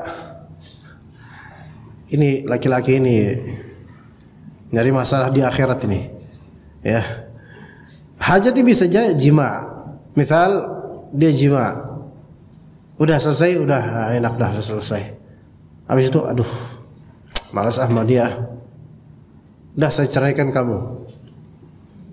Sini maharnya direbut maharnya, kalungnya direbut balik. Sini maharnya lumayan nih 10 juta gitu. Dibawa sama dia. Ini sebesar-besar dosa besar. Ya. Ini kalau memang dia nggak suka, ya memang talak itu ada syariatnya. Tetapi begini loh, kalau emang nggak suka itu harusnya dari awal dia mempersiapkan gitu ya. Makanya disyariatkan nazar. Ya disyariatkan nazar, dianjurkan nazar walaupun nggak sampai wajib. Jadi jangan beli kucing dalam karung. Ya. Kalau memang calonnya itu bercadar, maka hendaknya dia cari rekomendasi dari tetangganya atau perempuan lain yang kenal dengan dia. Deskripsikan apakah dia baik, wajahnya cakep atau enggak. Tanya. Ya. Oh dia cakep mas, masya Allah. Semua perempuan iri padanya. Itu masya Allah. Ya. Baru kemudian nazar. Pas nazar, oh iya benar kata mereka, kata jumhur perempuan cakep dia. Ya. Karena perempuan yang bercadar itu, ketika dia langsung dinazar ya, dia kan berarti merelakan untuk membuka cadarnya. Maka kalau ditolak itu sakitnya lebih itu. Makanya kalau misalnya ada laki-laki pengen sama perempuan bercadar, maka hendaklah dia cari info. Dia cantik atau enggak gitu loh. Kalau kata teman-temannya, jangan, naudzubillah min dzalik, Allahul musta'an, la haula wala quwwata billah. Jangan pak sama dia pak. Jangan, kau ketawa lebar kayak joker, jangan beneran, trauma pak ngeliat dia beneran. Itu makanya pakai cadar supaya orang nggak ada trauma misalnya. Ya kalau gitu ya udah nggak usah maksa, nggak usah. Oh masa sih penasaran, paling dia ngiri, ya enggak jangan. Udah kelas. Iya. Yang lain juga bilang, fulana, jangan pak beneran pak, jangan banget, nggak sekufu pak, jangan. Kasihan nanti bapaknya kasihan, tersisa ngeliatnya gitu. Beneran, bukan karena iri kan, bukan beneran pak, jangan ya. Jangan pak, udah iling pak, ingat istighfar pak, istighfar gitu. Ya udah kalau kayak gitu nggak usah maksa. Tetap aja pengen nazar. Ntar kalau dibuka cadarnya, Astagfirullahaladzim. Ya, begitu. Ya. Tapi kalau misalnya kata mereka, insya Allah bagus Pak, cantik Pak, insya Allah. Lanjut aja Pak, insya Allah cantik. Atau mereka cantik ya. Baru kemudian lanjut. Ya, nazar. Ya jadi jangan sampai ini ada sebagian orang, udahlah tawakal sama Allah lah. Mau dia gimana, dia kan cadang, dia insya Allah menjaga, pasti dia cantik. Biasanya cadang itu cantik gitu. Ya cantik hatinya insya Allah ya. Ya kalau cantik wajah kan itu hibah dari Allah Azza wa Jalla, kan beda-beda orang. Insya Allah udah. Saya percaya sama Allah, masya Allah. Awal-awal ngomong kayak gitu tuh. Saya percaya sama Allah, tawakal sama Allah. Nikah kemudian. Enggak berapa hari dicerain, itu terjadi. Enggak beberapa hari dicerain. Iya, mungkin pas kemudian dibuka. Oh lah, Allah kita bilang, ya Rob, ya salam. Anti kok nggak bilang kalau kayak gini bentuknya. Ya seperempuan bilang, ya antum nggak nazar dulu, gitu kan? Ya saya emang kayak gini mau gimana lagi? Ya Allah, gimana ya? Udah terlanjur ini, udah nikah ini. Ya udahlah mas, sabar aja, katanya tawakal gitu katanya. Kan saya udah nyuruh nazar waktu itu. Ya iya saya tawakal sih, cuman saya percaya sama Allah, kamu itu menarik, cantik. Jadi kebalik ini, masa kumisnya banyakan kamu? Ini gimana ya? Cerai ya, bisa cerai, berapa hari cerai? Salah siapa di sini? Ya salah laki-lakinya lah. Kira-kira perempuannya broken heart kan habis itu? Ya pasti patah hatinya ya Allah, ya sakit hatinya. Kan jangan seperti itu. Kalau memang mau mencari yang langsung cantik, misalnya yang langsung bisa dilihat, ya cari yang nggak bercadar dulu, cari yang nggak bercadar, dilihat ya udah nazar langsung. Ya jadi ada cara-cara supaya nggak menyakiti gitu loh. Ya, itu satu. Jadi setelah hajatnya selesai, dia talak, dia ceraikan, dibawa pergi maharnya. Yang kedua, dosa yang paling besar, dosa seseorang yang mempekerjakan karyawan lalu membawa kabur upahnya. Nauzubillah min dzalik. Ya, mempekerjakan orang lalu dia bawa kabur upahnya. Jadi nggak menunaikan hak karyawannya, ini termasuk dosa yang sangat besar. Maka kalau punya karyawan, tunaikan hak dia. Bahkan sebagian dari CEO atau orang-orang yang hebat dalam berbisnis atau punya jabatan, itu rata-rata adalah orang dan dia disegani dan disayang oleh seluruh karyawannya. Rata-rata itu punya prinsip bahwa karyawan ini atau pekerjaannya ini harus dibuat senang dulu. Harus dibuat senang dulu. Iya. Dan begitu pula istri, lebih-lebih istri ya. Supaya istri itu lebih taat, buat dia senang. Tetapi hati-hati ketika perempuan itu semakin senang, semakin luas hartanya, kufur nikmatnya itu semakin terbuka. Maka laki-laki harus bersabar dan membimbingnya. Perempuan begitu ya, ya perempuan ya, ibu-ibu ya. Jangan bilang enggak, emang kayak gitu ya. Jadi harus dipuaskan dulu, dibuat bahagia tuh karyawannya. Coba di sini stasiun terdekat sini apa Pak? Depok lama apa baru? Atau khilaf di antara ummahat? Ayo sok, Depok apa? Stasiun UI dekat nggak sini? Ya, jauh ya. Tapi saya tahu aja stasiun UI sama Pocin ya, karena dulu sering ke UI soalnya. Waktu 2010 itu kan kereta adalah komuter lain, tapi kan dia yang ekspres gitu kan. Rata-rata kereta Reos namanya. Reos itu kereta yang warna yang biasa, kereta Reos yang ekonomi yang orang bergelantungan itu di situ. Nah, tahun 2011 apa 2012 gitu, kan mulai terjadi perombakan besar-besaran. Dan penentangan warga, sebagian warga dan juga terutama pedagang yang di stasiun, di peronnya, di sekitar stasiun itu luar biasa penolakannya, ya kan? Jadi PT KAI ketika itu betul-betul memutuskan untuk merenov dan membongkar semua itu. Wah, demo penolakan banyak sekali. Namun kok bisa perusahaan PJK atau PTKI ini bisa kuat untuk membendung semua itu dan berhasil gitu loh. Ketika itu kan ada pergantian direktur atau apa ya, manajer atau direktur itu, Pak Jonan namanya. Itu tegas itu. Nah kok bisa PT Kereta Api itu bisa perfect itu dan sekompak itu para pegawai dan tukang bangunannya dan semuanya bisa sekompak itu untuk terus melakukan pemugaran dan perenovasian walaupun diancam, diintimidasi oleh para pedagang dan warga. Kok bisa? Ternyata kuncinya ketahuan adalah apa? Para pegawai dan tukang bangunan dan karyawan semua itu disejahterakan mereka semua, dibuat senang sehingga mereka bekerja untuk majikannya senang dan siap untuk membentengi keputusan majikan. Begitu. Dan sebaliknya kalau misalnya pegawainya malah nggak dibuat senang, dikurangin gajinya, ditilap pula, dipotong lagi dan seterusnya, itu boro-boro nggak bakal bekerja dengan efektif. Begitu pula dengan istri. Kalau hartanya ditilap, haknya dirampas, gimana mau jadi istri yang berbakti dia? Susah. Itu yang kedua. Yang ketiga, dosa yang lainnya adalah dosa karena membunuh binatang dengan sia-sia, yaitu yaqtulu dabbatan abathan, membunuh binatang sia-sia. Ini dosa besar. Kayak gimana bunuh binatang sia-sia?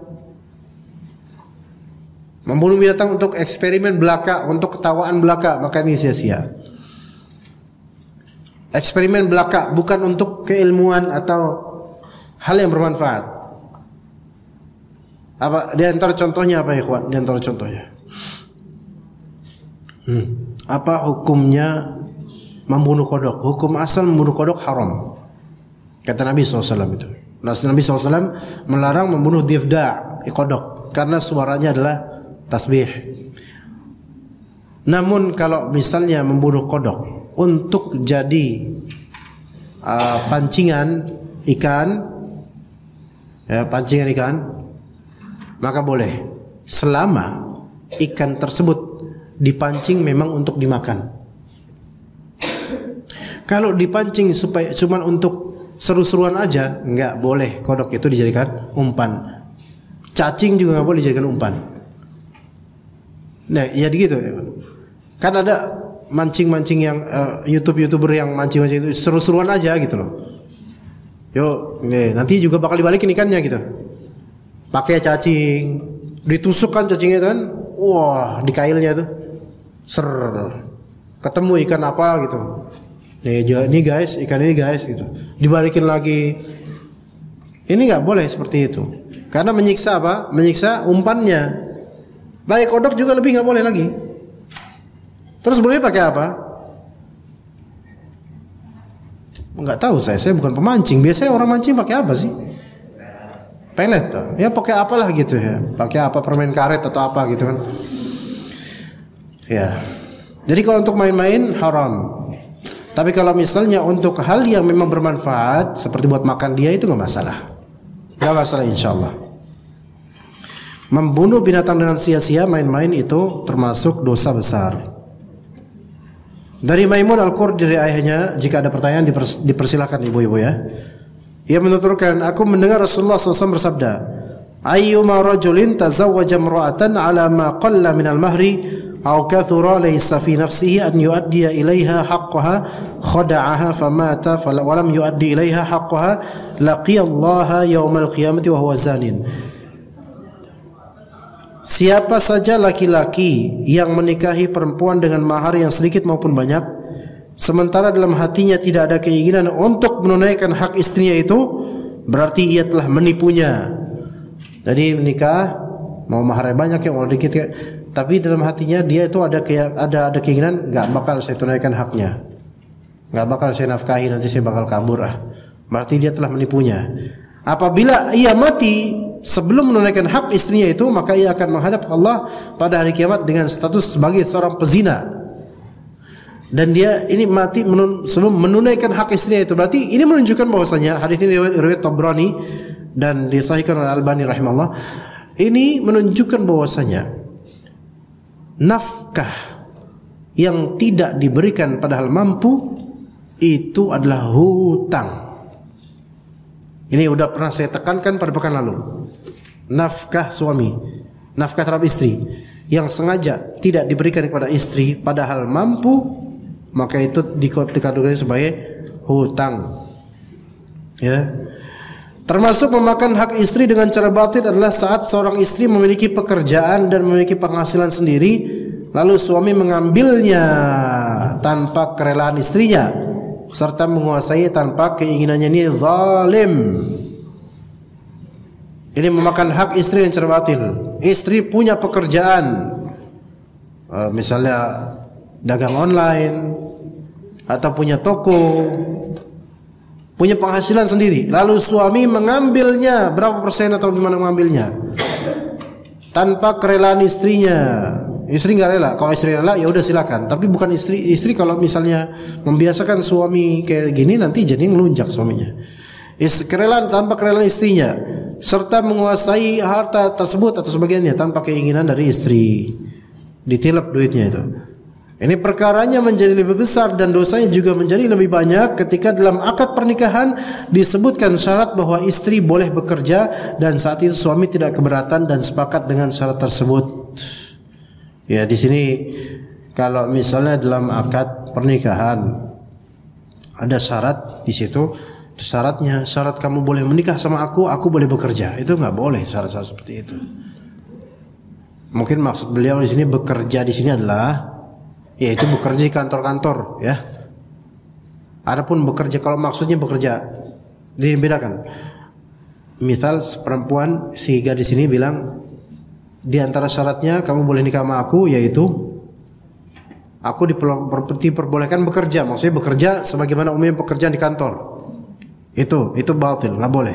Atau yang kedua, syaratnya kamu boleh nikah sama aku diperbolehkan untuk mendapatkan penghasilan. Maka ini diperbolehkan karena mendapatkan penghasilan itu lebih umum daripada bekerja.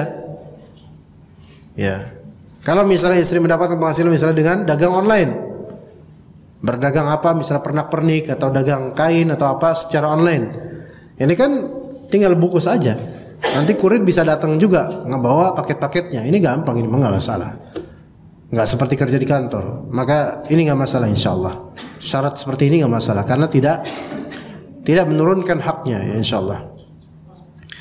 Dari Uqbah bin Amir dari Nabi SAW bahwa beliau bersabda, Inna ahaqqas syuruti an tufu bihi mastahlaltum bihil furuj.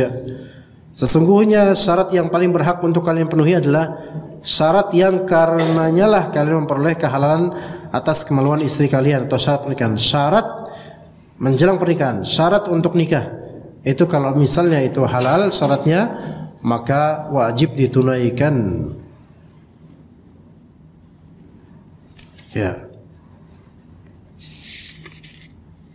Bentuk lainnya dari memakan harta istri dengan cara yang batil, itu ada pertanyaan-pertanyaan itu. Ini di antara bentuk harta yang batil, memakan harta istri dengan cara batil, suami membeli barang dengan cara kredit atau melakukan transaksi dengan salah satu perusahaan atau bank, sedangkan pembayarannya dilakukan dengan sistem pemotongan gaji bulannya, namun akadnya dilangsungkan atas nama istrinya. Enak banget ini. Atau istrinya lah yang menjadi penjamin utangnya ketika membeli rumah, membeli perabot, mobil atau saham dan sebagainya. Jadi pakai nama istri, ini zalim. Ya. Manakala keduanya berpisah atau bercerai atau terjadi pertengkaran di antara mereka, sang suami memaksa istrinya untuk melanjutkan pembayaran utangnya meskipun istri tidak rela dengan alasan karena transaksi tersebut dilangsungkan atas nama istri. Sang suami menikmati barang yang telah dibeli tersebut, sementara si istri malah menderita karena gaji bulanannya dipotong untuk menutupi utang tersebut dan ia pun tidak dapat melepaskan diri darinya. Ini gimana ya? Tapi ini ada, ini yang kayak gini tuh ada. Rasulullah SAW pernah berdoa seperti ini. Ya, Allahumma inni uharriju haqqad dha'ifaini al-yatima wal mar'ah. Ya Allah, sesungguhnya aku mencegah manusia untuk daripada menyia-nyiakan hak dua orang yang lemah, yaitu anak yatim dan wanita. Jadi hak anak yatim karena lemah maka harus dijaga. Hak wanita karena lemah maka harus dijaga. Dan harta orang yang lemah itu dilindungi dan haknya pun harus dipelihara. Barang siapa yang berkehendak jahat memakan hartanya dan bertindak semena-mena terhadapnya, maka Rasulullah merupakan musuhnya nanti di hadapan Rabbul Alamin. Nauzubillah min dzalik. Silakan dia mempersiapkan jawaban terhadap pertanyaan yang diajukan di akhirat kelak. Dan hendaknya mempersiapkan jawaban yang benar, karena sesungguhnya Allah akan menolong orang-orang yang dizalimi untuk melawan orang-orang yang zalim. Ya, maka hati-hati ya, urusan harta ini tidak mudah. Dan kalau misalnya ummahat punya suami yang seperti ini, maka jangan didiamkan. Unsur akhaka zaliman aw mazluma. Tolonglah saudaramu baik yang zalim maupun yang terzalimi. Dan ini kasusnya suaminya zalim. Maka harus dicegah, jangan diterusin, jangan dibiarin. Udah biarin aja lah, emang dia kayak gitu orangnya. Ya jangan gitu. Ya. Dan juga jangan takut dengan masa kayak gitu orang dikasusin. Ya dikasusin lah, karena ini kan akhirat juga mainnya. Ya. Karena ini suami suka nyelip harta istri. Begitu, dan istri juga harus memiliki ketegasan maksudnya ketegasan ini bukan pembangkangan, melainkan ketegasan dalam menerapkan syariat Allah. Bukan ketegasan karena pengen melawan suami, bukan. Ketegasan malah justru ingin melindungi suami dari azab dan murka Allah Azza wa Jalla. Baik, fadhal, pertanyaan Pak, fadhal, pertanyaan. Jika ada pertanyaan segera ya. Baik, syukran.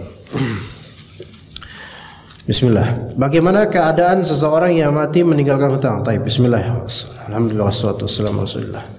Bagaimana keadaan seseorang yang mati meninggalkan hutang tetapi selama hidupnya dia berusaha untuk melunasinya, qadarullah belum mampu untuk melunasinya dan lebih dahulu meninggal dunia, maka wajib bagi ahli warisnya atau orang terdekatnya untuk melunasinya. Ya. Tapi ya tetap bukan berarti dia tidak terancam, tetap terancam. Dia memang berusaha untuk melunasinya, tapi dia mati duluan dalam keadaan meninggalkan hutang. Tetap dia terancam bagaimana nanti masalah hutangnya di akhirat kalau belum dilunasi. Itu makanya. Jadi bukan berarti kalau mati dalam keadaan meninggalkan hutang, tapi dia dulu waktu masih hidupnya dia selalu berusaha membayar hutang. Oh berarti kalau udah mati udahlah lunas. Enggak. Makanya inilah buruknya hutang. Inilah buruknya hutang. Walaupun ketika kita hidup kita berusaha untuk membayarnya, tapi kita mati duluan dan masih ada hutangnya itu, maka itu tidak menutup, ya, tidak dimaafkan kecuali kalau ada yang membayarkannya. Itulah jeleknya hutang ya. Bismillah. Assalamualaikum. Waalaikumsalam warahmatullahi wabarakatuh. Izin bertanya Ustaz. Jika berhutang sudah bertahun-tahun tapi belum bisa membayarnya karena faktor ekonomi atau uangnya belum ada, tapi niat di hati ingin melunasinya, alhamdulillah. Kalau niat di hati ingin melunasinya, alhamdulillah. Adakah doa khusus agar dipermudah untuk melunasi hutang tersebut? Ada beberapa doa yang ada hafal. Allahumma inni a'udzubika minal itsm. Allahumma inni a'udzubika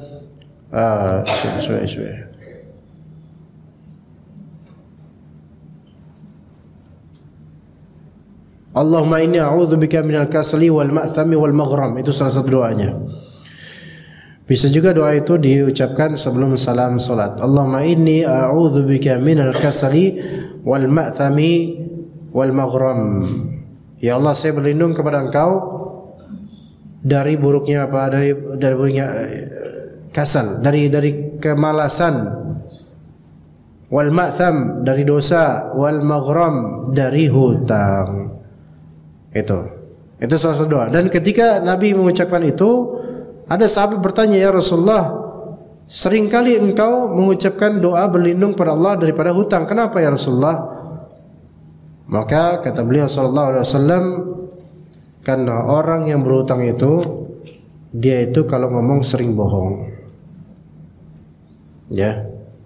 Kalau ngomong sering bohong. Masih bohong di mana? Bohong ketika apa? Ketika ditanya oleh yang menghutangi, ya. atau bohong ketika dia mau berhutang pada orang lain. Ya, apalagi kalau mental tukang utang itu sering bohongnya itu. Orang yang sering hutang pasti sering bohong. Karena itu yang dikatakan oleh Nabi SAW. Orang ketika punya utang dia bakal suka bohong. Iya. Minimal dia itu menutupi keburukan gitu loh. Dan kadang kepepet harus bohong. Ya, contoh. Ini rumah antum nih. Iya. Masih utang gitu. Tapi dia nggak bakal ngomong kalau masih kredit. Masya Allah ya, udah punya rumah sekarang. Iya, alhamdulillah lah udah punya rumah. Masih kredit. Masih 3 tahun kreditnya. Masih 36 bulan harus bayar kredit. Lunas nih, udah lunas. Alhamdulillah. Alhamdulillah apa nih? Ala kulli hal atau alhamdulillah doang? Dicecer sama temennya biar tahu nih orang utang apa enggak, masih utang apa enggak gitu. Akan ada yang ditutup-tutupi. Dan mau kemana juga agak malu gitu loh. Karena banyak utang. Ya.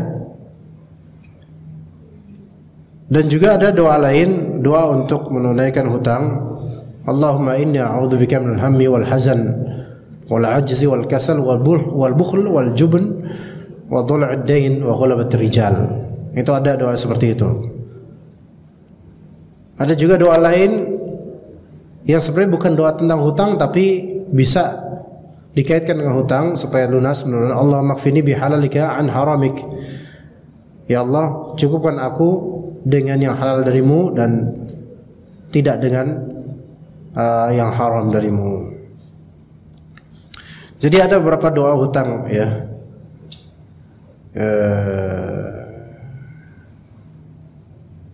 Dan astagfirullah, ana lupa yang satu lagi. Iqdi 'anna ad-dain ya. Al-muhim bisa dilihat insyaallah di beberapa kitab dan juga di beberapa dokumen doa melunasi hutang sesuai dengan hadis Nabi SAW. Jadi harus punya niatan untuk melunasinya dan mengucapkan doa-doa itu. Allah Ustaz. Bismillah Ustaz, bagaimana hukumnya suami tidak memenuhi hak istri dalam hal hak batin? Yang mana suami berdalih tidak bernafsu lagi atau tidak bernafsu terhadap istrinya. Wah, ini kesian banget nih. Jika ditanya kenapa, ia tidak tahu. Atau cuma diam. Kejadian ini berlangsung 9 tahun, Masya Allah. Pusing saya dengar ya. 9 tahun pernikahan. Pernah 2 tahun penuh tidak menafkahi batin terhadap istrinya. Wah, Masya Allah. Ini orang masih ingat gak punya istri kira-kira? Sampai saat ini istri hanya digantung saja. Mati dong. Digantung. Tidak mau menceraikan istri, tapi tetap zalim akan hak istri. Apa yang bisa diperbuat oleh istri jika seperti ini, Ustaz? Ini kalau sesuai dengan kenyataan, kalau misalnya kalau kisah ini sesuai benar, maka istri boleh gugat cerai ini. Bahkan kadang bisa menjadi hal yang dianjurkan untuk gugat cerai. Kenapa? Karena hak nafkah batin tidak ditunaikan.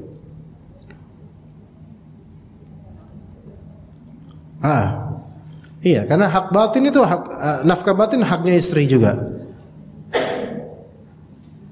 Walaupun tidak ada barometer berapa kali seminggu, berapa kali per bulan, itu nggak ada barometer, masing-masing ya, semampunya. Tapi kalau ini kan sebutannya sampai 2 tahun, itu ngapain aja tuh suami gitu loh. Kalau ditanya kenapa nggak tahu atau hanya diam, gini, ada berapa kemungkinan. Apakah dulunya normal, maksudnya normal apa namanya, hak batin normal ditunaikan. Dan sejak kapan hak batin tersebut mulai tidak ditunaikan? Kapan? Ya, maksudnya kapan? Coba lihat, kapan? Berapa tahun setelah pernikahan? Apakah karena impoten? Satu. Kalau memang karena impoten, maka ya kalau udah berusaha berobat nggak bisa lagi, sebenarnya istri berhak untuk gugat cerai karena dia tidak mendapatkan haknya, yaitu nafkah batin. Satu. Kemudian besar kemungkinan kalau dia tidak impoten, namun cuman gak bernafsu saja sama istrinya, maka ada kemungkinan karena dia punya saluran lain. Ini kemungkinan terbesar karena punya saluran lain. Kalau dia gak impoten, masih normal, namun dia bilang gak bernafsu pada istrinya, maka kemungkinan besar dia punya saluran lain. Ya, mungkin keran kamar mandi atau apa, nggak tahu lah. Saluran kamar mandi atau gimana. Ya. Maka istri boleh untuk menelusuri ada apa gitu loh. Karena ini haknya dia. Kalau memang ternyata dia nggak mendapatkannya, maka dia punya hak untuk gugat cerai. Tentu ini dirembukin dengan keluarga juga, tapi dengan keluarga minor, yaitu yang terdekat saja, jangan disebarluaskan. Karena ini aib ya. Bismillah, bagaimana dengan sikap keluarga atau kakak yang memiliki kriteria khusus untuk adiknya menikah? Selama ini ada yang datang untuk ta'aruf pada anak. Loh, anti berarti sekarang. Anti adiknya mungkin ya. Tapi kakak tidak menyetujuinya dengan alasan dia tidak sama dengan anak S1 dan strata ekonomi di bawah keluarga kami. Ya, kakak kayak lu orang kaya aja itu. Dan suku harus sesuai. Ah, ini juga nih. Mana sih kakaknya sini? Gitu. Juga dengan yang kakak inginkan. Ini yang mau nikah siapa sih? Ini kakaknya nih apa nih? Perempuan apa laki-laki nih? Ini nggak dikasih tahu nih. Perempuan apa laki-laki nih kakaknya. Beberapa kali gagal ta'aruf membuat anak dilema dan ta'aruf menikah, belum lagi kriteria-kriteria yang lain. Apakah ridho kakak termasuk ridho ortu? Bukan. Kakak itu makhluk biasa ya. Sama kayak makhluk lainnya. Di mana ortu anak sudah meninggal dan status anak bungsu. Ini dia nih. Ini kakaknya kayak laki-laki ya. Mungkin walinya nanti jadi walinya. Ini kakak ini kalau mau menzalimi orang tuh, ada kayak orang lain yang dizalimi, ini adiknya sendiri gitu loh. Ya, kakaknya mungkin laki-laki mungkin ya. Alasan-alasan yang dimukumkan kakaknya itu semua tidak ada yang secara syar'i. Dari mulai alasan apa namanya? S1 lah. Dari alasan ekonomi di bawah keluarga kami. Ini orang kalau tahu ya. Antum tahu, ana tuh orang kaya Pak, Bu ya. Ana orang kaya sekarang, alhamdulillah. Ya, alhamdulillah. Iya. Kelihatan kan? Kapan anak kaya? Sejak menikah. Sebelum menikah kaya, setelah menikah tambah kaya gitu loh. Iya. Misalnya kalau ini yang datang itu laki-laki yang punya keberanian untuk ta'aruf, ada minat untuk menikah. Dia belum S1 misalnya, atau strata ekonominya ya di bawah keluarga. Belum tentu ini laki-laki nanti bakal kayak gitu terus. Bisa aja malah kaya nanti. Ini kakaknya yang bakal bacot miskin, bisa aja, kita nggak tahu. Jadi nggak boleh kita melihat seseorang tuh dinilai, wah dia ekonomi di bawah keluarga kita. Nggak boleh, itu emang itu bukan kufu yang syar'i. Ada yang mengatakan memang perempuan dinikahi karena hartanya. Itu perempuan dinikahi karena hartanya. Perempuan. Tapi ini kan laki-laki. Laki-laki itu jangan langsung lihat hartanya. Yang lihat dia laki-laki, lihat kelakiannya, lihat akhlaknya, lihat agamanya. Suku juga gitu. Harus sesuai, Masya Allah. Masih ada, ini bukan Siti Nurbaya, ini Siti Nurbacem ini jadinya lama-lama nih. Suku harus sesuai lah, harus kaya. Emang seberapa ningrat Anda gitu loh. Saya jadi pengen ngomong sama kakaknya. Antum ngaji di mana Pak? Gitu, Anda pengen ngomong sama kakaknya nih. Ya, tolong ini klipnya nanti dipotong, bilang nih Kak atau Mas, ini Ustadz ngomongin tentang antum nih gitu bilang. Ya jadi kesian adiknya tuh terzalim. Di hak adiknya adalah dialah yang menerima. Siapa laki-laki yang mau sama dia? Dia yang terima adiknya, bukan kakaknya. Oke, kakaknya walinya. Wali di sini hanya sebagai wali, bukan sebagai pengatur siapa yang berhak dia suka atau tidak. Kecuali kalau wali ini melihat bahwa saya calon buat adiknya itu fasik misalnya, maka iya jangan, karena sekufu untuk adiknya hanya di masalah agama. Di masalah agama. Antum belum nikah? Belum kan? Ini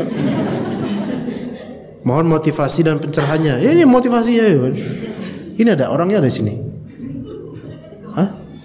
Oh, ada. Bapaknya mana nunjuk ini, mau nyari yang kedua ya, Pak. Pak, ada mungkin minat Pak, mungkin insyaallah. Aduh. Kok jadi kesel ya saya ini. Pulang-pulang kesel saya. Assalamualaikum warahmatullahi wabarakatuh. Izin bertanya Ustaz, Ana dan suami kali ya, Ana dan suami telah berpisah Allah Ustaz. Ia mentalak Ana kasus ia berkhianat. Sebelum proses ke pengadilan ia telah mengatur pembagian harta dan memberikan kepada Ana 1 rumah dan 1 mobil. Ajib. Jarang nih, bagus ya, alhamdulillah ya. Tetap dapat rezeki ya walaupun udah selesai, dan menitipkan juga 100 gram emas. Wih. Untuk daftar haji anak-anak kami. Masya Allah. Nah ini baru enak nih kabarnya, nggak kayak tadi ini kan. Sisa 3 rumah dan 1 mobil tetap miliknya. Masya Allah. Anak tidak bekerja, anak 3. Apakah harta yang anak miliki tersebut harta yang halal dan sah sesuai syariat? Kalau pembagian harta tersebut saling ridho dan memang masing-masing berhak, maka sah. Yaitu tadi apa? 1 rumah dan 1 mobil. Enggak, ini pembagian harta ini maksudnya apa sih? Gitu loh. Emang warisan kok dibagi-bagi hartanya? Harusnya begini.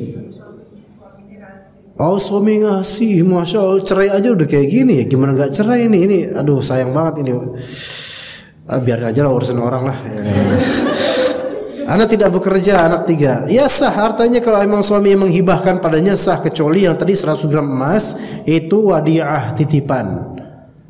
Dan saya harap titipnya jangan pribadi ya, kalau bisa titip di bank yang amanah insyaallah.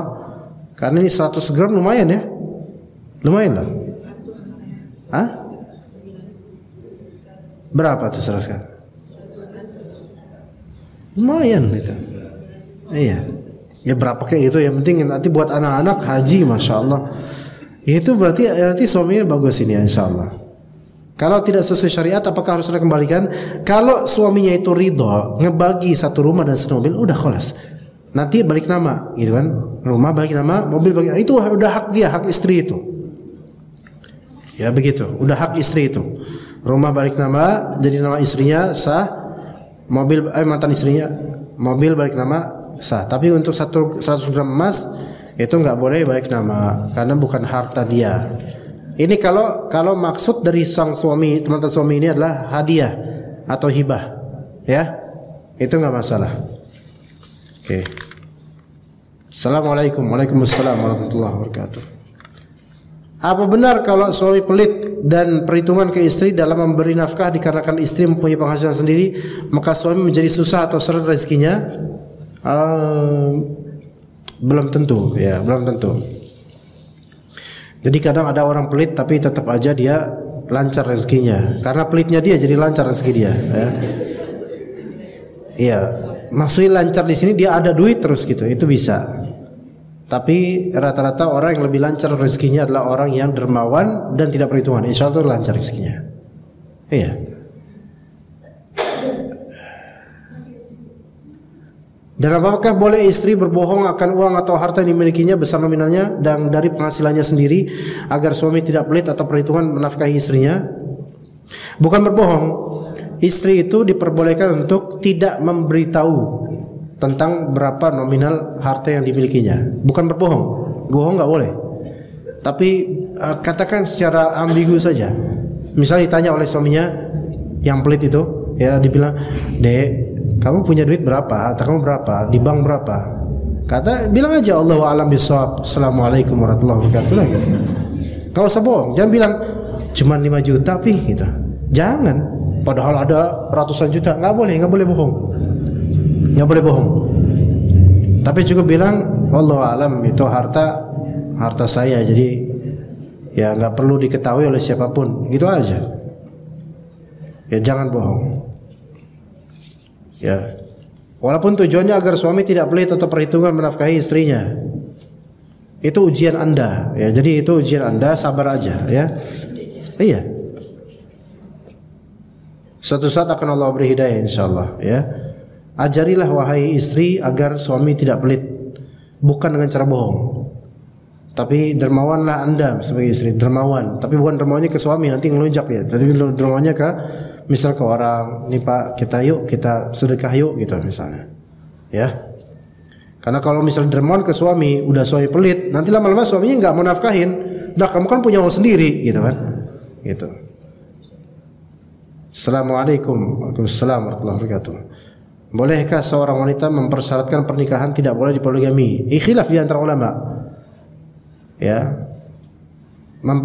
Wanita kayaknya udah selesai kajiannya, udah sampai sini aja lah. Ya. Karena Ummahat pengen tahu jawabannya nih. Jawaban pahit bagi sebagian kaum dan manis bagi sebagian kaum ya.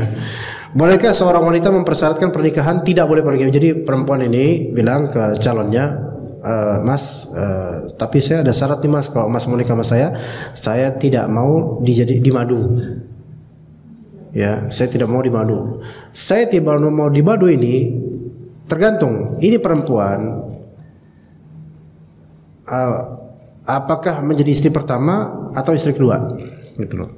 Jadi kalau jadi istri pertama, maksudnya ini duda atau bujang.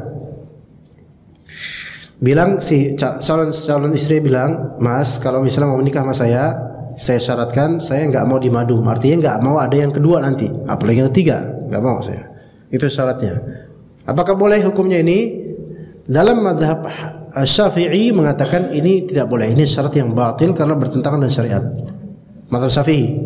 Ini mazhabnya para lelaki sekarang untuk masalah ini saja. Ya. Mazhab Hanbali mengatakan ini syarat yang boleh. Karena ini haknya dia untuk kenyamanan dia, dan ini bukan berarti dia anti poligami, anti syariat bukan. Melainkan dia memang pengen nyaman, tidak mau ada perempuan lain di kehidupan suaminya. Yang sahih mana? Yang sahih adalah mazhab Hanbali. Mazhab Hanbali ini perempuan Ummahat pada pro dengan mazhab ini saat ini ya. Ya. Tapi ini yang sahih.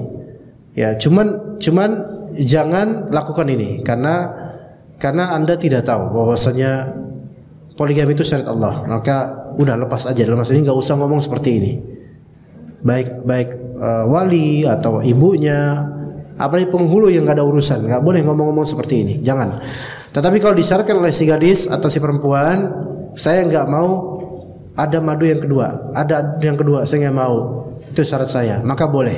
Nah, kalau misalnya nikah sah dengan syarat itu, ya nikah, kemudian ternyata si suaminya pengen poligami, maka istri boleh mengajukan apa? Pisah. Pisah di sini bukan cerai, tapi pisah fasakh, yaitu faskhul aqd, menggugurkan akad. Dah, kita bukan suami istri lagi kalau gitu, boleh. Tapi sebaiknya ridho aja dan batalkan syarat itu. Ya begitu. Nah, kemudian yang kedua, kasus kedua, ada perempuan. Jadi ada seorang laki-laki, dia udah punya istri pertama.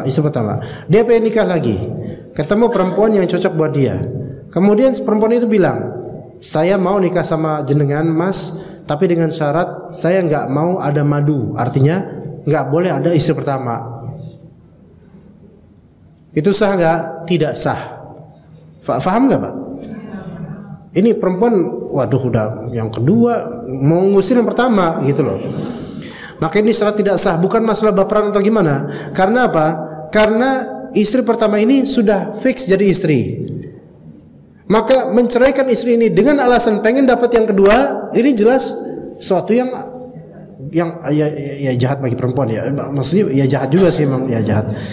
Sesuatu yang tidak baik gitu loh. Apalagi istri ini udah baik gitu kan. Dia nikah mau nikah yang kedua mensyaratkan tidak boleh ini yang kedua nih jahat nih kayaknya nih. Ya, jahat nih kayaknya nih. Dia nggak terima ada istri pertama, padahal dia belum jadi apa-apa, udah mensyaratkan seperti itu supaya menggugurkan akad yang pertama. Maka ini tidak sah akadnya. Tapi kalau nikahnya tetap sah dan syaratnya batil. Nikah tetap sah dan syarat. Artinya kalau dia jadi nikah, diiyain sama suami, iya diiyain doang, ya. Tapi kemudian pas jadi yang kedua, mana Mas? Kamu kok nggak menceraikan yang pertama Mas? Enak aja. Kamu yang kedua datang, masa yang pertama harus saya korbankan demi kamu? Ya udah kalau gitu, Aku ceraikan aja satu mas, ceraikan aku mas gitu katanya. Kayak kata yang dua, enak aja, capek-capek saya nikahin kamu, saya ceraikan kamu, ya. Sah nggak nikahnya? Sah, langgeng insya Allah. Agak berantem sedikit lah, minimal tiap hari, ya. Assalamualaikum warahmatullahi wabarakatuh. Waalaikumsalam warahmatullahi wabarakatuh. Semoga Allah merahmati Ustaz beserta keluarga dan memberkati kita semua yang hadir. Allahumma amin.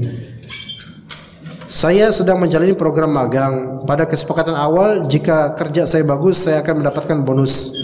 Namun sampai sekarang sudah 5 bulan belum ada kejelasan mengenai bonus ini.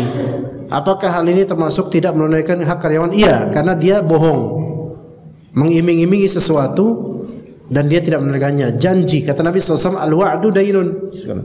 Hutang itu adalah janji itu adalah hutang. Jadi kalau kita janji pada orang, itu sama kita berhutang sama orang. Ya, termasuk bonus ini, ya. Assalamualaikum, afwan Ustaz, kalau pasangan kita berhutang ke bank tanpa diketahui pasangannya dan qadarullah pasangan kita wafat. Ya salam. Dan dianggap hutang pasangan lunas, apakah hilang dosa hutangnya? Bank yang riba? Enggak. Maksud gimana nih? Jadi kalau wafat dianggap hutang lunas gitu ya? Karena wafat, jadi karena asuransi. Apakah hilang dosa hutangnya? Hutangnya hilang, tapi dosa ribanya tidak. Ya gitu ya. Hutangnya ya selesai hutangnya, tapi dosa ribanya tidak. Dan dosa riba itu besar sekali. Assalamualaikum. Waalaikumsalam. Lebih besar mana? Dosa ngutang apa dosa riba? Dosa riba. Jadi dosa hutangnya nggak ada, mungkin utang bahkan belum tentu dosa gitu kan. Tapi dosa ribanya ada. Nauzubillah min dzalik. Assalamualaikum Ustaz. Waalaikumsalam warahmatullahi wabarakatuh. Izin bertanya, bagaimana bila suami mau pinjam uang di bank? Sudah dinasihati tapi tetap memaksa. Apakah istri tetap berdosa? Tidak. Ya cukup nasihati aja. Itu urusan dia nanti sama Allah.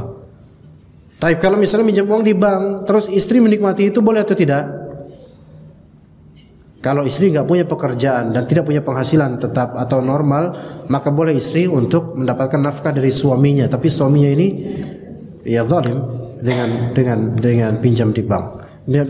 Di bank ribawi ya maksudnya. Bismillah Ustaz, saya pernah mendengar istri tidak berhak mengetahui berapa gaji suami, yang penting haknya terpenuhi. Sahih.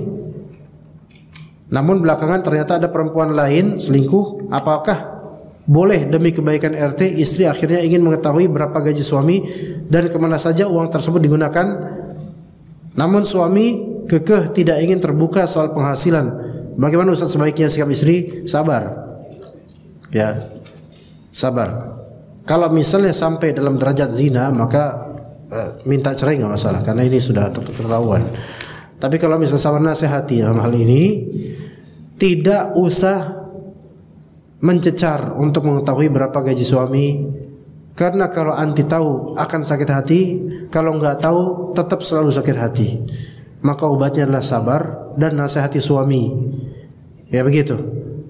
Jadi jangan sampai mengetahui berapa gaji suami itu menjadi barometer standar hidup kita atau kesehatan hati kita. Enggak. Anda mengetahui berapa gaji dia, Anda akan sakit hati. Karena pasti akan enggak sesuai dengan pemberian ke saya dan seterusnya. Akan ada lagi nanti penyakit hati berikutnya. Kalau Anda tidak mengetahui pun, itu juga akan selalu sakit hati. Karena penasaran. Jadi solusinya adalah sampai sekarang enggak perlu tahu. Tidak perlu tahu itu, merasa tidak perlu tahu berapa gaji suami itu jauh lebih selamat daripada anti tahu atau mencari tahu. Adapun urusan dia dengan perempuan lain atau dengan orang lain dan seterusnya, itu serahkan kepada Allah dan minta kepada Allah hidayah. Minta kepada Allah hidayah. Maka saran saya, tidak usah mencari tahu sampai sebegitunya. Karena kalau Anda tahu, Anda akan makin sakit hati, dan kalau Anda belum juga tahu, Anda akan kepikiran terus. Akhirnya tergerus waktu untuk memikirkan hal yang sebenarnya tidak wajib Anda tahu. Ya begitu ya. Mudah-mudahan Allah Ta'ala memperbaiki kondisi rumah tangga kita, Anda dan juga antum dan antuna sekalian. Semoga semua keluarga kita insya Allah berkah dan diberikan oleh Allah Azza wa Jalla rezeki yang cukup. Dan bagi yang berkasus, semoga Allah Ta'ala perbaiki kasusnya hingga normal. Dan bagi yang kesulitan, semoga Allah Ta'ala mudahkan. Terima kasih atas kehadiran para ummahat dan para bapak sekalian. Barakallahu fikum jami'an wa sallallahu ala nabiyyina Muhammad wa ala alihi wa sahbihi ajma'in. Subhanakallahumma bihamdika asyhadu an la ilaha illa anta astaghfiruka wa atubu ilaik. Wassalamu alaikum warahmatullahi wabarakatuh.